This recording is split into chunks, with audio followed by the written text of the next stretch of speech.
All right, Chelsea fans, welcome back to another episode. That's right, of the London is Blue podcast. Hopefully your favorite Chelsea podcast out there and a part of the Men in Blazers Media Network. The sighs are here. The season's good joys are out the window. The end of 2024 is upon us, and it goes out on a whimper and not a bang for Chelsea Football Club. Cancel the fireworks. Put the champagne back in the fridge. Do not uncork those bottles because the Blues could not get it done against Ipswich Town, giving them their first Premier League win of the season. Their very first Premier League win of the, home win of the season. Yes. Home win of the season. Yeah. They were the only team left who hadn't done it. But boy, oh boy, when Charity FC comes up and says, hey, we want to help you out. Good tidings for all, Nick. Dan, 'tis the season to give terrible teams points, especially when you've been one of the better road teams. Let's go give Everton a couple points. Let's go give Ipswich Town a couple points. And, it's what responsible, good-hearted teams like Chelsea do this time of year is think of the poor. And that's what we have done. We've said, we're billionaires and we have too many points in ways. Why don't you have some of ours, Apparently, Ebenezer Scrooge, we are not as a football club. So good to know that we are not in a Dickensian fashion here in the way we think about it here. When they say, please, sir, we'll have some more, we say, absolutely. How much can we help you with? Yeah, definitely take these points. These points are old points. We're not going to use these points. Look, this is your Ipswich Town versus Chelsea match review, the 2-0 result here. We got a couple topics we're going to get into. I think first off the top is Maresca getting it wrong around this fixture and the last couple that we run into with the loss to Fulham and the draw against Everton. We're going to talk a little bit about what does this mean from a resetting of expectations heading into 2025. Now that we've hit that official halfway mark in the Premier League season, that's when Nick said we could start to actually examine what Chelsea's realistic opportunity is for the remainder of the season. It might have changed from where we thought it might be at the beginning of December. Spoiler alert. And then we're going to talk about what this means to the January transfer window, because we had thought a lot about the outgoings, but maybe there are some loan recalls or things that Chelsea could do to try to strengthen the squad and rebound a little bit here. But before we do that, as always, a couple of through match reviews to get us in the mood and start to set the stage for what this fixture actually looked like, Nick. And I gave you a handful here. And there were a couple Ed Sheeran references as well with the Ipswich Town, sponsorship deal going on there. Yeah, the Ed heads were out in full force today. That was fun. Chris L with Ed Sheeran Curse. Darth Texan with Shape of Poo. You're starting to see a theme here. It's all Ed Sheeran. Donovan back to us with Dazasi defending disaster. That's the plus and equals in the middle of that. Poo, P-U-U with Why Always Us. Andrew McDougall, friend of the pod, member of the Porto 5. December Strikes Back. Caroline with Ask and Receive. So that's kind of where we are. You could have went, Dan, as we were discussing before the pod, with the Divide Tour, because I think the fan base has started to do a tiny split here on what's going on. But there's plenty of good ones out there. So thank you to those who contributed. Well, we know that you're close to potentially a victory in your American or football fantasy league that you're in. And we did debate maybe winners get wings, which means that Chelsea would not get any for the day. No wings for Chelsea. Given the fact that we're recording this on the 30th of December, 2024, I went with resolved to reality. A little bit of that resolution mentality straightforward into this one with there's got to be changes to what we're trying to do here. One game is an aberration, 2 games is a concern, and then 3 games is a pattern. And this is the worst 3-run fixture set from Maresca to kind of address. What'd you go with? I went with planted by farmers, out physicaled again, shithoused again. Just didn't really have what it takes. And I was watching this down at the pub with the KC Blues today because we didn't do a live stream after, and I had the day off work. So I was like, hey, I'm going to go have a couple of beers. Why not? And the comment was made from the crowd. I think it was Garrett Page, who was like, these guys even look like farmers. They have a look of farmers to them. And coming from Nebraska, I knew exactly what he meant, because there's a certain look. Yeah, we got squared up today, and they were clearly up for this game, and we should have beaten them handily, and we didn't.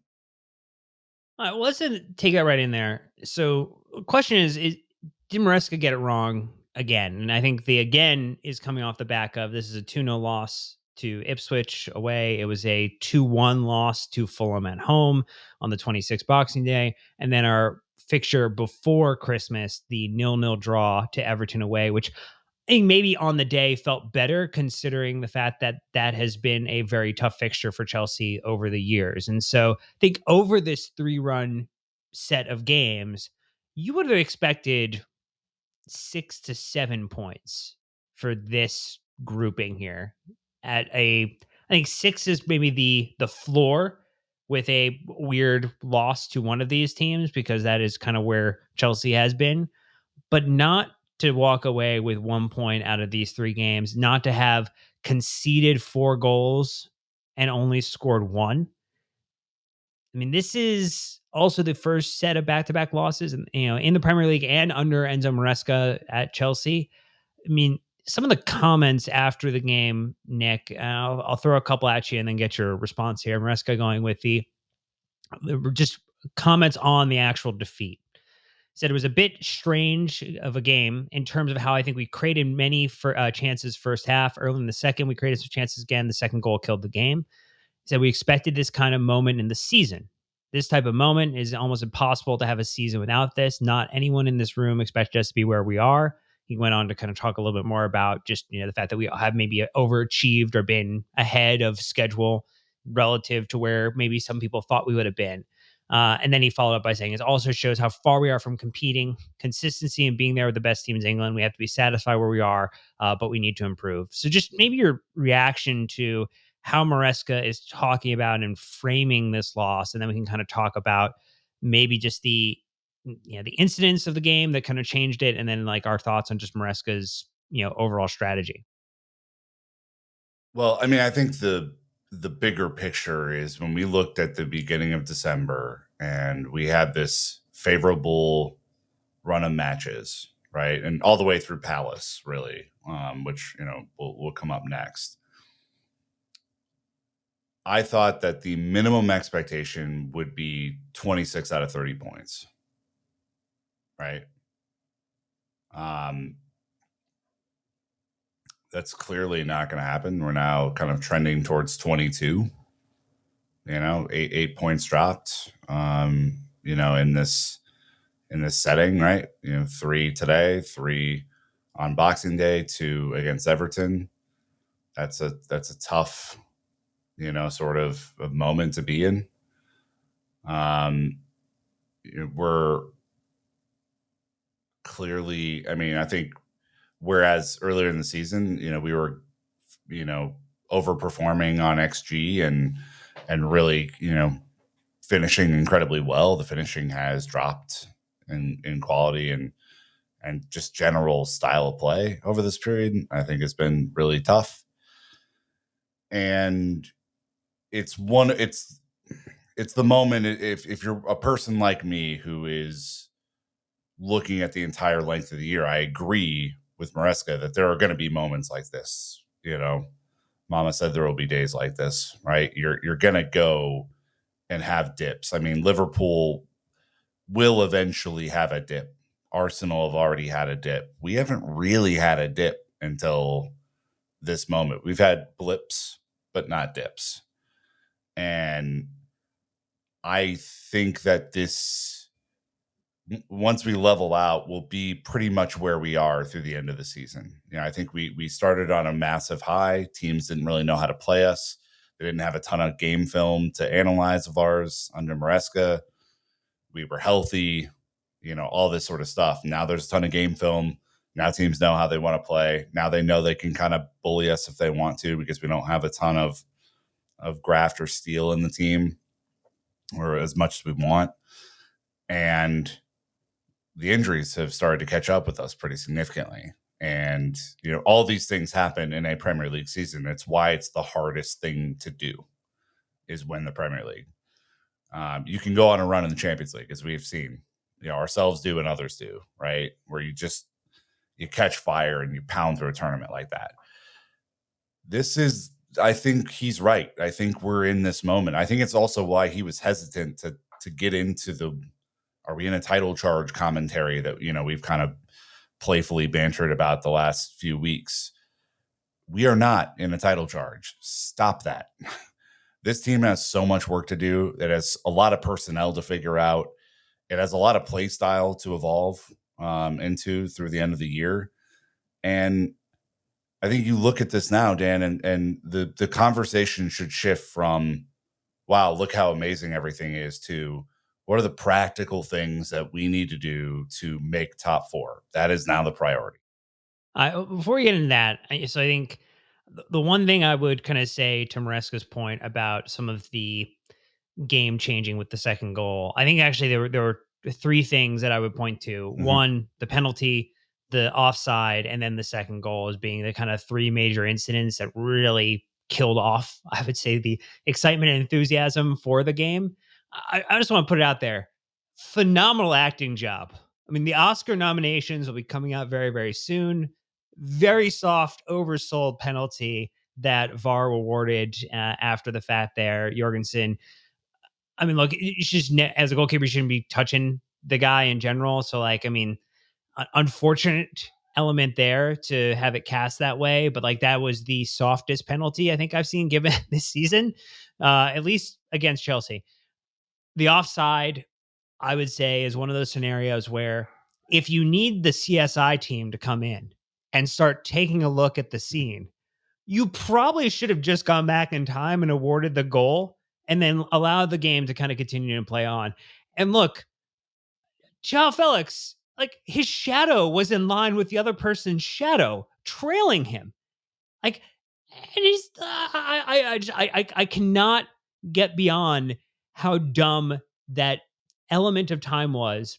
So you have two decisions that I would say could go either way. Like on some days that's a penalty, on some days not going to be a penalty. On some days that's offside, and some days that's not offside. So you have two incidents that go against you and kind of put you in a position where you're actually down 2-0 instead of instead of being equal, or potentially being, neither team having a goal through the first half.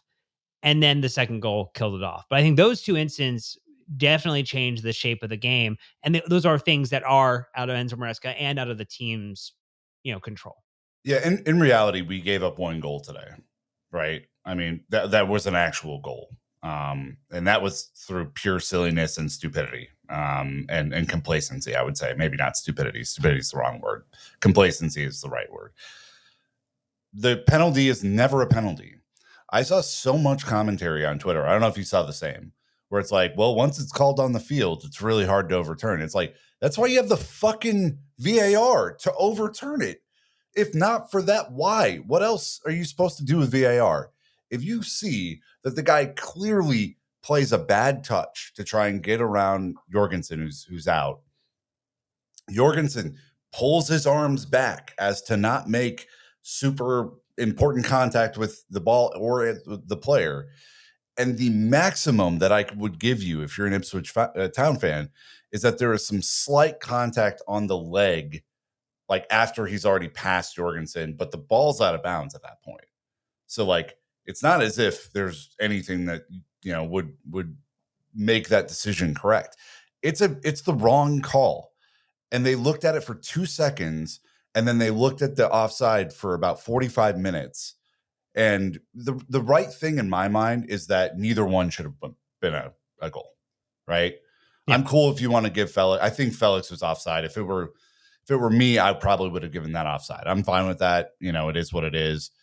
I think Cole delayed the pass just slightly, and he was already kind of in his stride, and there was really not much you could do. It's a phenomenal finish once he got there, but it's never a penalty, Dan. It is never a penalty. There is no contact that says, wow, he really came out and impeded his progress to goal. It's ridiculous. And if the VAR is not going to be consistent in the way that it analyzes these moments, then there is no point to the VAR. Like, I would rather have it out of the game completely than to do this dog and pony show every time we get into a serious moment in the league. It's ridiculous. Like I started going to the main soccer Reddit when I want try to kind of crowdsource an opinion on was it a penalty, was it a goal, because you can live in the Chelsea ecosystem or the Sure. Chelsea bubble, and we can get behind this idea that of course it wasn't a penalty. The top comment as of time of recording was from an Ipswich Town fan. So I've watched it a few times, and each time Delap is wearing a Ipswich shirt. So I've come to the conclusion that it's a penalty each time, which I think was very, very fair. But in general, every other comment, every top comment was somebody saying, I can't believe it. What's VAR on? So nice to know that at least in general, if we're saying this, it's not going to be clipped out there on the internet at some point in the future with people saying delusional Chelsea fans talk and react to clear and obvious penalty, not clear and obvious. So let's change gears though, because I think there were many moments though where Enzo Maresca and this team could have responded, whether that was in the first half before he gave up the penalty, whether that was after the penalty in the first half, whether that was potentially in the second half. And I think my question or my statement is I think we have seen enough of certain things to stop trying to make it happen. I think we have seen enough to know that we should not be playing Axel Disasi in a right back position in the Premier League at this time, especially when you have multiple right backs on the bench in this fixture. When you have Josh on the bench, when you have Reese on the bench, when you have Mallow on the bench, like you should not necessarily be putting Axel Disasi in there. And if the plan was to potentially put Reece James in there for 10, 15, 20 minutes to bring him back in slowly so that he would be available at a point in the future, Josh to me would have felt like a really fun test to put him in there as someone who is not tired, not exhausted, who you've just locked down to a new contract in the past month here. Like that would have felt right. I think we've seen enough to know that Nkunku as a central attacker in this Chelsea team is not right for the Premier League. And I think we've seen that Joao Felix and Cole Palmer, much to what Enzo Maresca was saying, is that they can feature in the side together. The whole front attack was really imbalanced for that first 60 minutes. I mean, when Nico came on, Neto came on, I think it was a kitchen sink moment. So I have a hard time trying to judge here, but putting Cole out right when he's been much better centrally this season, putting Felix out on the left on the back end of every cross that was coming in. Like there were just so many things that were really odd and didn't seem to produce a result. And you imagine Maresca has to see this in training. You imagine Maresca has had an opportunity to see some of this over the past couple of matches, even though we had some rotation. And you wonder why we continue to persist when it isn't producing an outcome that is leading to a end result that we were very happy with. And I will concede the fact that we did have the better expected goal, but we didn't win. Yeah, I mean, there's a lot to dive into here. I mean, you're telling us with three other viable options on the bench that Axel Disasi is the right call there. I'm not buying it. He's proven to me, and this is not me slandering the guy. This is me just like looking at performance, looking at results, and saying for the last, like, unless it is an emergency, like an actual emergency situation, he is not a right back and is barely passable as a center back in the Premier League.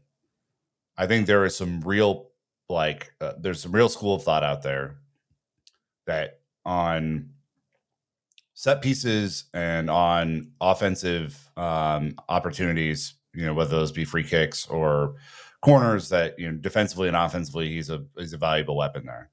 He's not good enough as a passer. He doesn't have the speed to play on the wing against some really talented, attackers that exist in the Premier League. He's been barely passable in the Conference League, which is a much lower level of competition.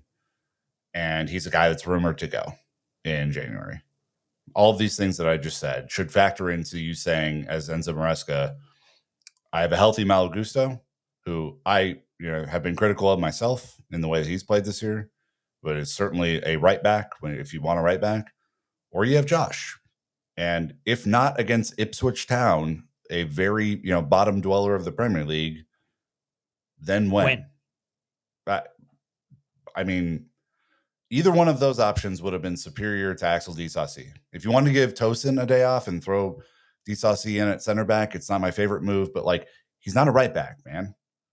And I get that we play with three, and Cucurella was basically playing left winger today because Joao Felix, Cole Palmer, and Nkunku were all playing number 10 together at once, and it didn't work. And Enzo Fernandez was trying to play a fourth number 10 in there for reasons passing understanding. All this made me incredibly upset. But you essentially sacrificed your flank. And you made Noni, who didn't have a great game himself, a sacrificial lamb in every single way from a transition perspective. He did okay some of the time, and he didn't do okay some others. And the side just looked super imbalanced. And it looked Cucurella was almost playing as a pure left winger in this match, leaving everyone else exposed, Levi included. I don't understand the tactics. I don't understand the personnel. I don't understand them trying to do this together. It makes no sense to me. Yeah. So I think there's a lot to be said for what Maresca does and doesn't do, right? And so we'll kind of get into some thoughts after our break a little bit more about this idea of like what what will end up happening in 2025 with some of these players, what happens in January. Before we do that, just thinking though about there were a couple of, I mean, I think this was a generally strong Caicedo day. This was a generally like I mean, I get out of everybody in the team. I'm saying like for Yeah. Chelsea Football Club, Yeah.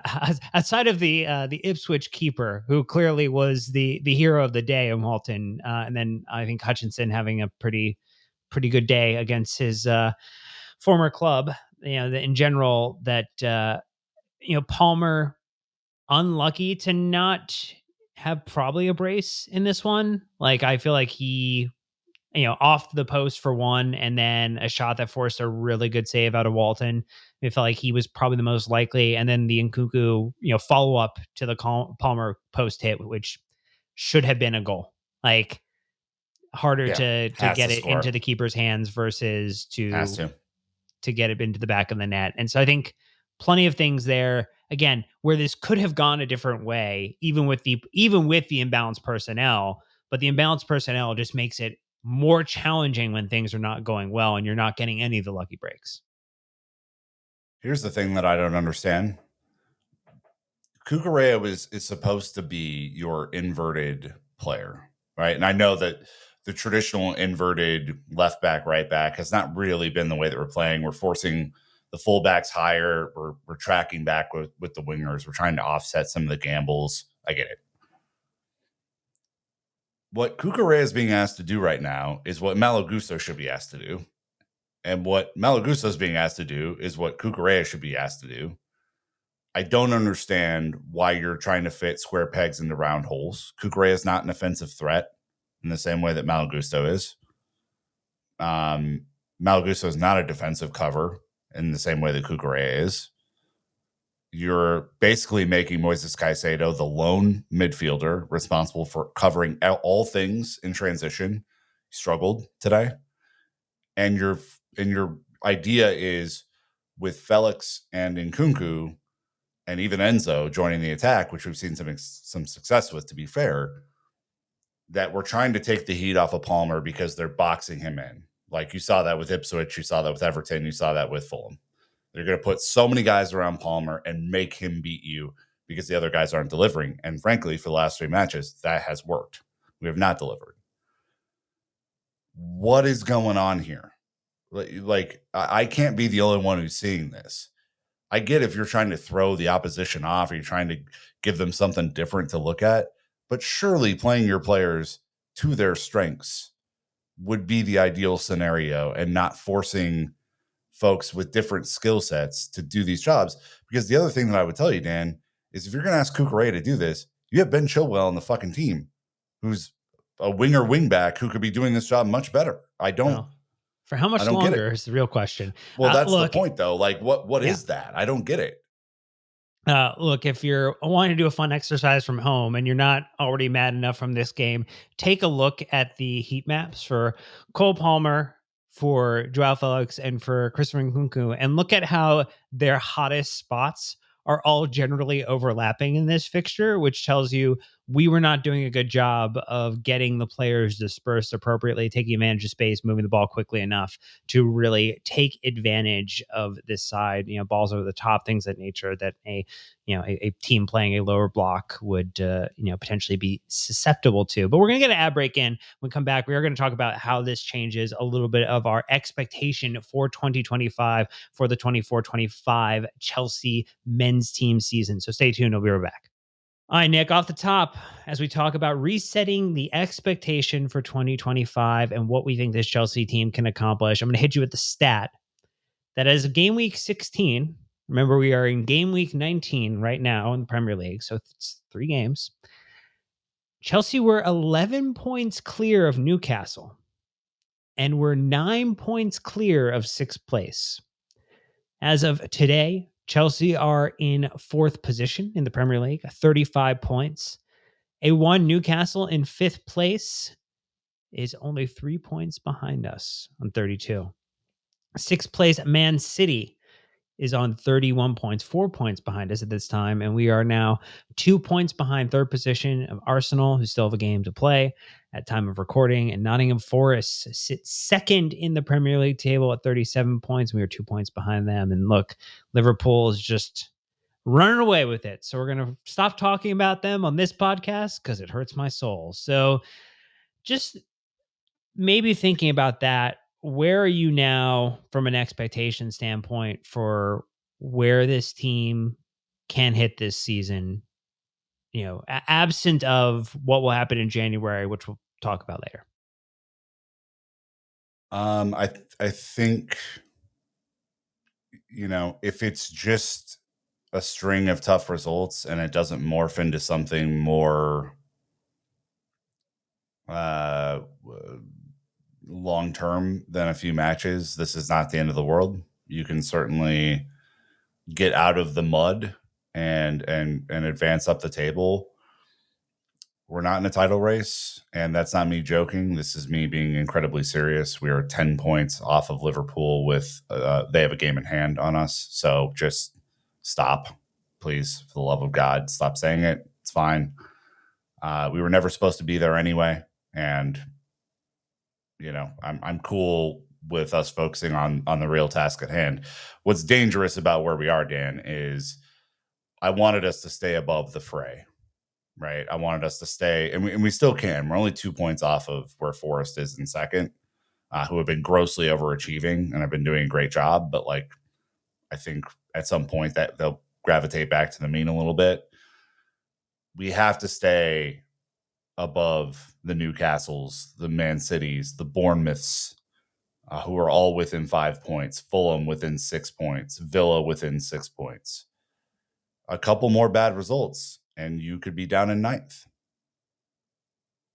Right? Yeah. I mean, that's the reality of where the thing is. It's the way the math works. So well, it's not painting a doom and gloom scenario. I think it's being very realistic, eyes wide open, heading into 2025 and saying this team can still go out and accomplish a ton of stuff. This is a team that has been able to do some great things so far this season.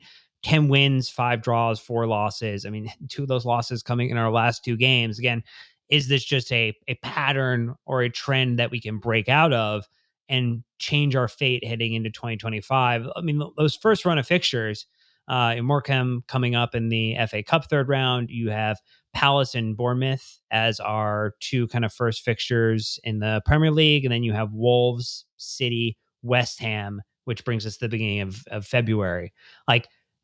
Generally a good set of teams to play against still, which I think is what we said about this back half of December. So just if you were going to get right, you're avoiding some of the other teams you wouldn't want to see. Fortunately for us, they're all stacked at the very, very end of our season with what is a murderer's row of May with Liverpool, Newcastle, Manchester United, who let's just hope they never get it right this season, and Nottingham Forest. Not the most friendly end of the season. So really January, February, big time for Chelsea to do some work. And and I still think top four, very achievable. What Yeah. I would hope is that if I'm talking about what my expectations are for this Chelsea team, based on what we see in the first half of the season, I want to see a comfortable top four finish. Like, I want to see us start to rack up some points, to create a little bit of distance, to build our own luck, because clearly we're not getting it through the FA or VAR at this moment. So we should make sure that it's all of our own doing. I think this FA Cup run is going to be really critical, particularly for getting opportunity for players who are part of this B team or potentially a part of this group to get minutes appropriately against maybe some teams that we could punch down against in the third round and fourth round before we get deeper in the competition. I'm expecting semifinal or better for where this team needs to be. You don't have to necessarily win it, but I do think we should get far. And then obviously non-negotiable, you have to win the conference league. You have to win the UECL. So like that is just those are my kind of three like non-negotiables. Do you have those? Are you in agreement with, or do you have any other expectations for where this team needs to what they need to do in 2025? I mean, I obviously co-sign those. I think Well, you're a smart man, so it makes sense. It's really important. The FA Cup run, I think, is really important now. If you're not in a title fight, and we haven't been, that is something that is eminently achievable, and I think is really important for a young team to do. Like getting to the Carabao Cup final last year was nice. We obviously, you know, don't do our job in the FA Cup in the same way, but like we have to go deep in that, and really try and hoist something at the end of the season. That dog shit Manchester United team did it last year. We're more than capable of doing it, right? Gives you something to keep your hopes up for. I mean, if you win 2 trophies at the end of the year, you're going to feel good about it, right? I mean, certainly. You finish 2 trophies and a top four finish is like that fantastic. is a very strong season, and one of the best in recent memory. Champions League victory notwithstanding, like very, very good.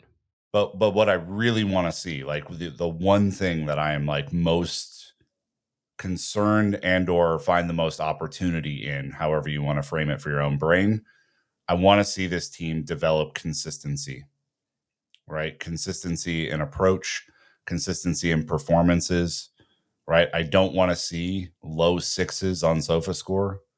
I want to see everyone at a level, right? Star performances, especially from guys who should be able to put in sevens and above every single week.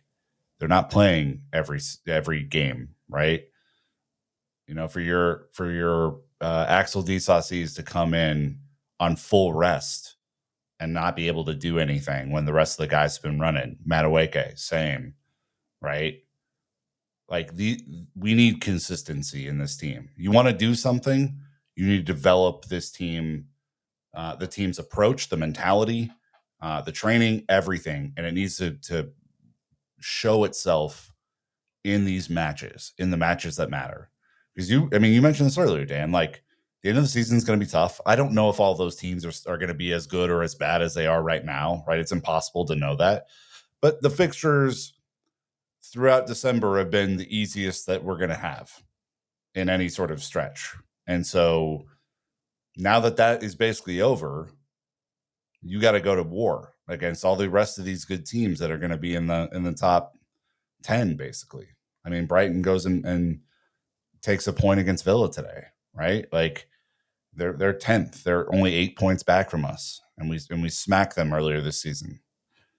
So it's going to be up to the consistency of the team. If they develop a consistent mentality, we get the right balance in the team, we have the right personnel playing the right positions, all this sort of stuff, we stay healthy, then we're going to be fine.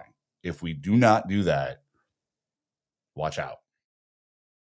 Yeah, and I mean, we're not looking to any of our conference league matches being at earliest in March. So like we have plenty of 6th time. and 13th. Yep. So we have plenty of time there. Like you are only focused on the Premier League and the FA Cup between now and then. So you have a massive opportunity to right the ship, as it were, effectively. I think we've mentioned this before on the podcast, but if you go to the Chelsea subreddit, there's someone, user I am Kickass too, because apparently one or just I am Kickass was taken.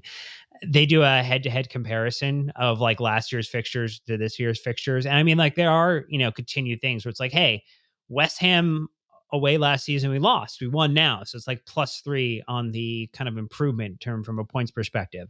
Like we're actually +12 across like the same set of fixtures from last season.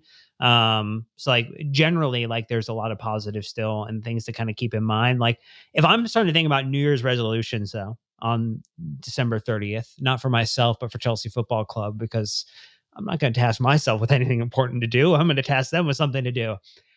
I think that you have to get right at home.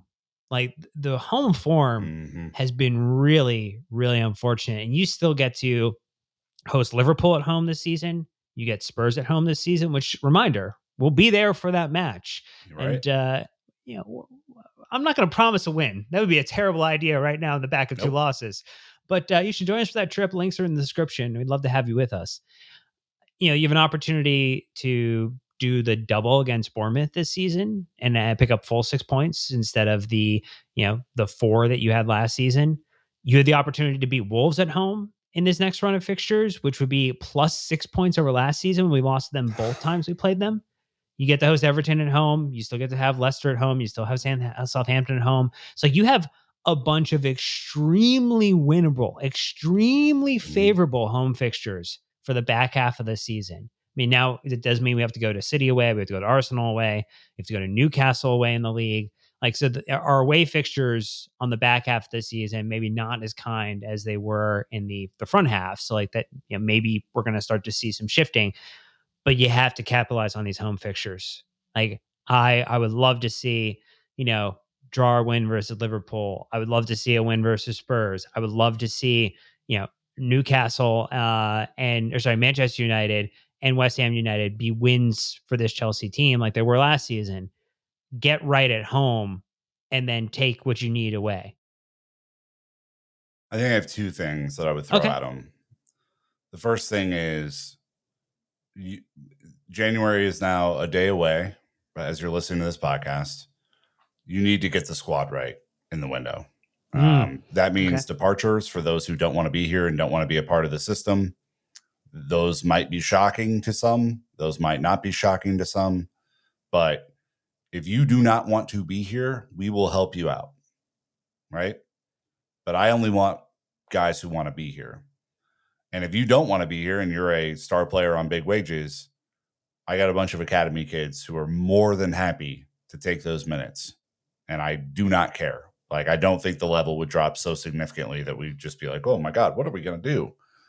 So that's kind of an ultimatum in my mind. If you don't want to be here, you're, causing a rift behind the scenes or whatever.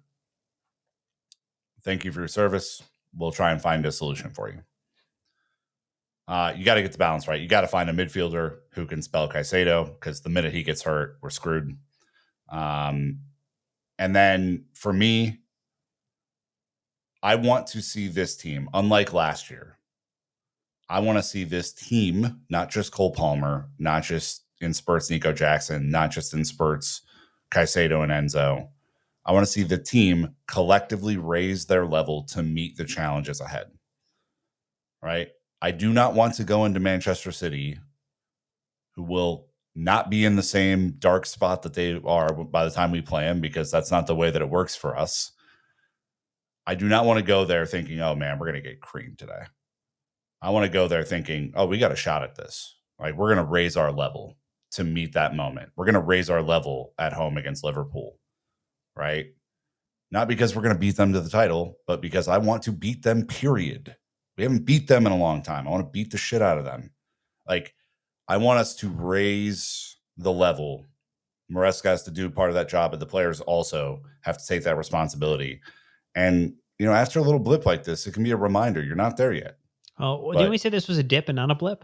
Yeah, it is. It's tiny little dip, not a blip. Okay. But that to me is like where I want to live.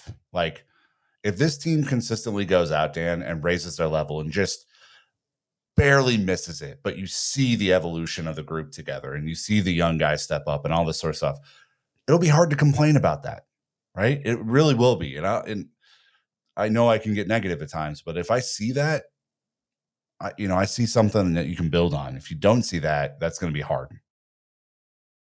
All right, well, let's take our last ad break. When we get back, we're all going to talk about this idea of what Chelsea can do in January, as we discussed, to get right and to really propel themselves in the back half of the season. So stay tuned, and we'll be right back.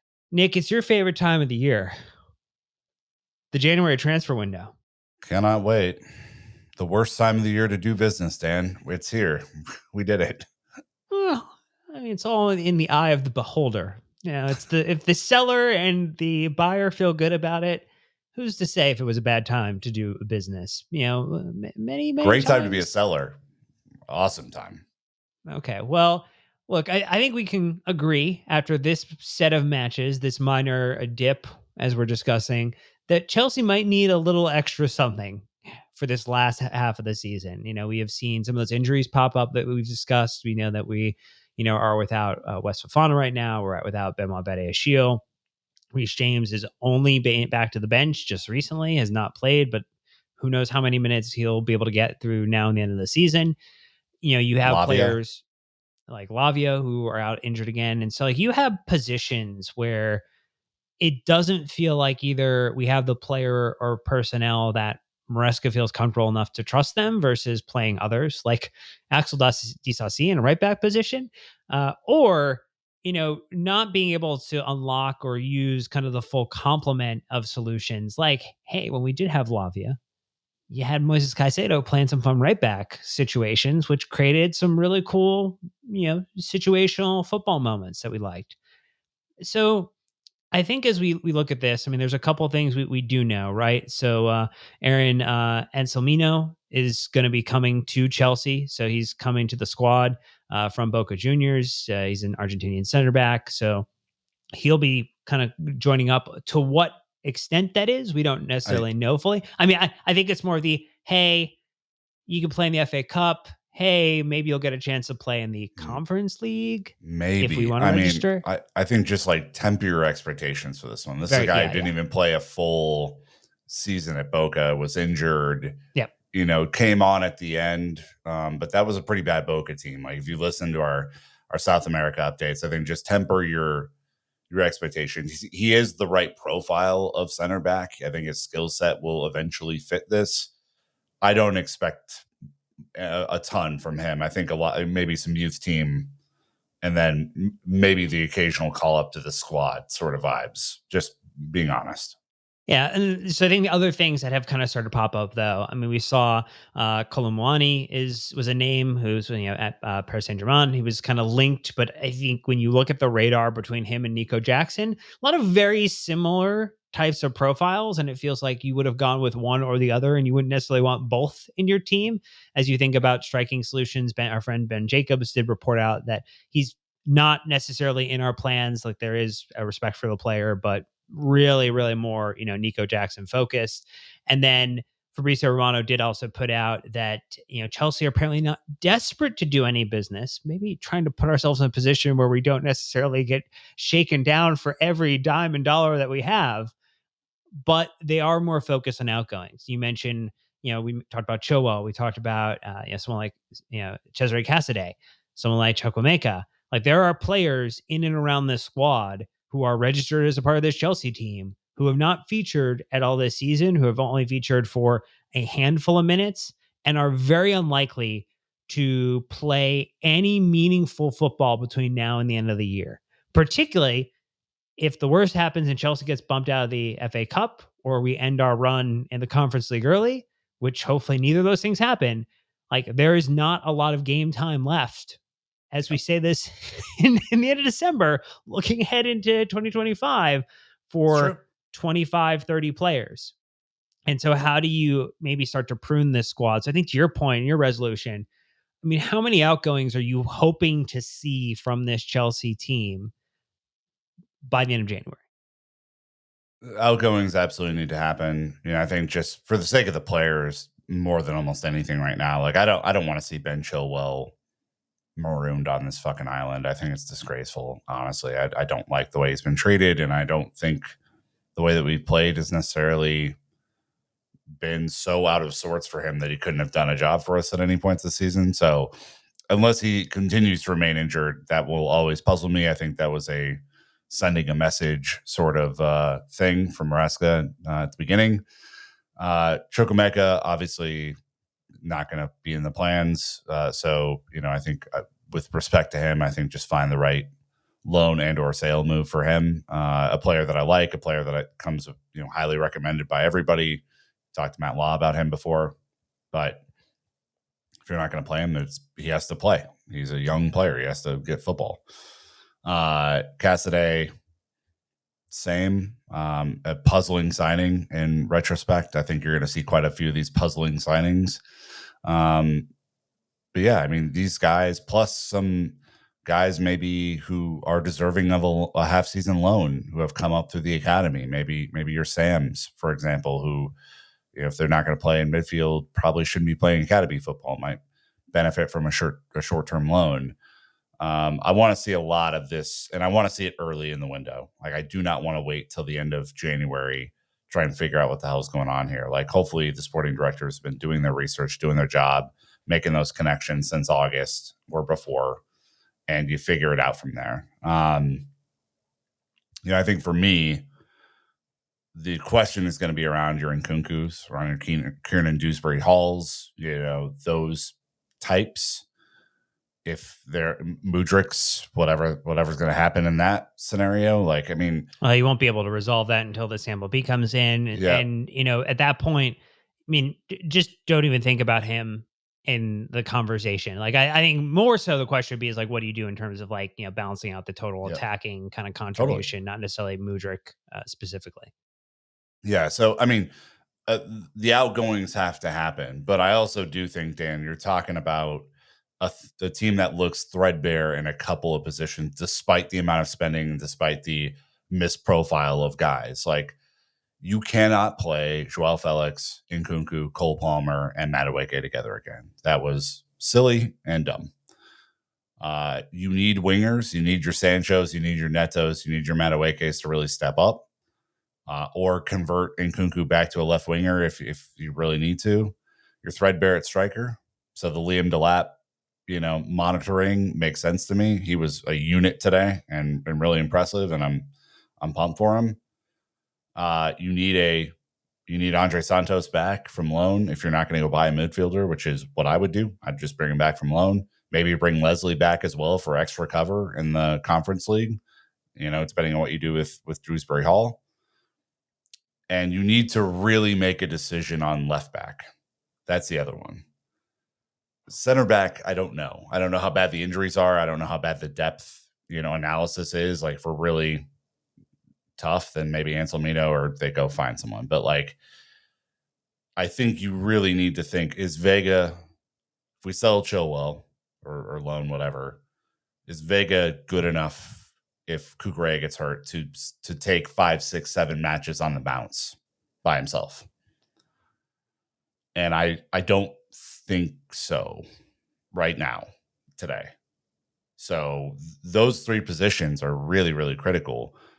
You sell Disasi, then that's a whole other thing, right? If those rumors are true. But the squad is imbalanced. It's chronically imbalanced. It has been for years. It's not just a Clear Lake thing. It's been imbalanced as long as we've been doing this podcast. And I think that there is a real, I don't think it takes a genius to say what I just said.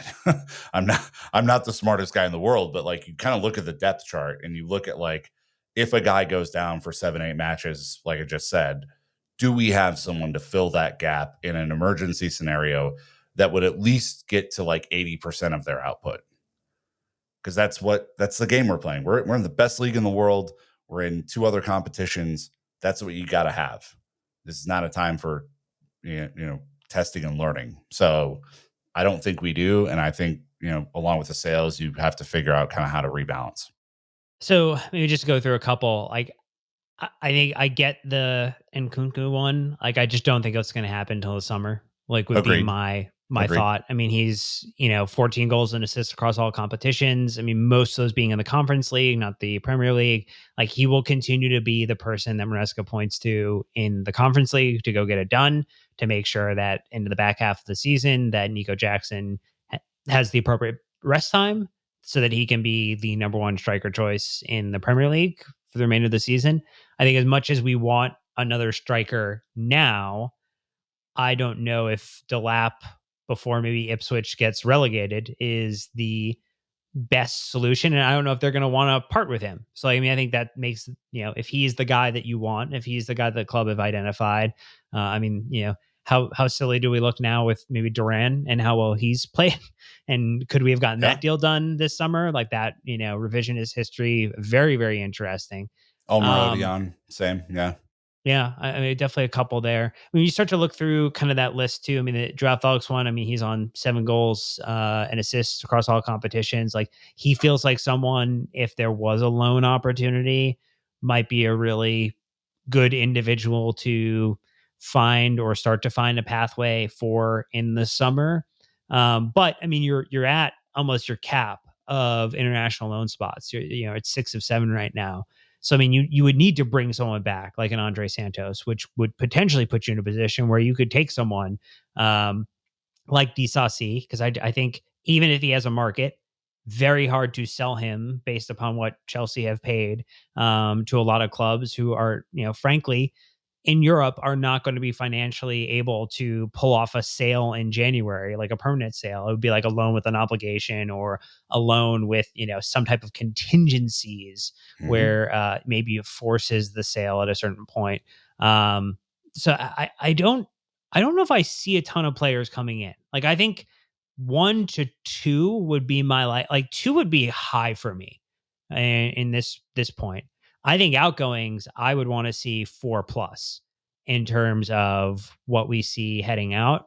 And I think that's getting players like Carney Chukwuemeka out and into a place where, kind of he feels good and comfortable about the football he can play. I think Ben Chilwell makes sense. I mean, Harvey Vale is technically with the Yeah. side. Right. He feels like someone who could absolutely be gone. Cassidy is another one who, could potentially go on loan. Obviously, a lot of interest in Italy for him. So I think 4 in outgoings, even if they're alone, feels like the minimum bar so that you can get Maresca a more comfortable number to manage. And then I think 1 returning midfielder, I feel like it's going to be Ogochukwu. Like I think he's going to unfortunately be the one, but I would love Santos. I just, he would be the pick for me. I just feel like with, Leslie not getting a ton of game time so far, it feels like they'll cancel the loan there to bring him back. They're completely different players. I Right. understand that. I'm just saying, I think if it comes down to, hey, we've got Strasbourg in 13th position, potentially flirting with a relegation battle, and Andre Santos being one of, if not their best player at the moment, a player of the month in December. I don't know if they're gonna if the hierarchy of Blue Co is going to co-sign on that. It doesn't matter. I mean, we're not a Blue Co podcast, so I'm all about what's better for Chelsea. What's better for Chelsea is Andre Santos coming back. I know if you've listened to this podcast for the last 2 months, I've been banging this drum, and I'm probably really annoying at this point about that. And I accept that. I raise my hand and I go, I get it. But is it the first thing? I, Nick Verlaney, am annoying, but I really, really, really cannot see another pro. Like, you're not going to go buy a midfielder of Andre Santos quality for anything less than 45 million pounds. Like, truly, like, that's how very, very good this is for us. Bring him home right now. Like, do not fuck around. January 1st, he's home. Sorry, Strasbourg. It is what it is. We'll send Leslie your way, and hopefully he can fill some of that void. But, like, you really, really need him in this squad. It is desperation time because you do not know, and no one could say this at the club right now, Lavia not in any of the squads the last couple of games, right? You don't know if he's going to be healthy. He hasn't been healthy his entire career. You took a huge gamble on this kid, right? And he has, in small windows, impressed. But if you're telling me that, like, we're relying on a off and on Romeo Lavia to potentially make top four, to win a conference league, to do any of this stuff, you bring Andre Santos home and you're grateful that you have the opportunity to do it. It's mind-boggling to me. His loan and his progress as a player is not going to be stunted if there's game time for him at Chelsea. That's a dumb argument to make, and I won't have it. So I'm really, that is the number one thing for me. You got to get midfield cover. If Caicedo goes down, you want to talk about catastrophic? You want Enzo Fernandez playing that role? You want Kieran Dewsbury Hall playing that role? How to implode your 2025 goals? I mean, you'd have to throw Reece James in there almost if he was healthy. Question mark, right? Like, this doesn't make any sense. So, like, I know I've been banging the drum. I know I'm annoying. I'll shut up now. But, like, that has to happen. And then you figure out the rest. And maybe Mark Guiu takes a step up as a backup striker and can really give you some quality minutes out of nowhere. I don't know. But you got to figure it out. Mark Guiu over one Premier League goal between now and the end of the season. What are you taking that? Over. Okay. Yes. I think he gets a couple. Okay. Ooh, a couple. Over two? Mm-hmm. No. Okay. Give me two. Okay. I'm not that bold.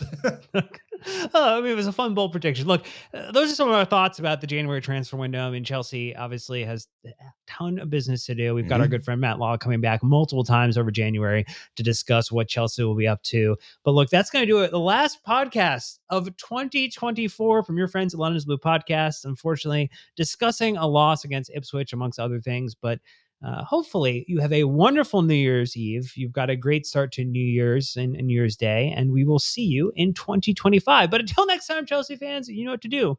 Keep the blue flag flying high.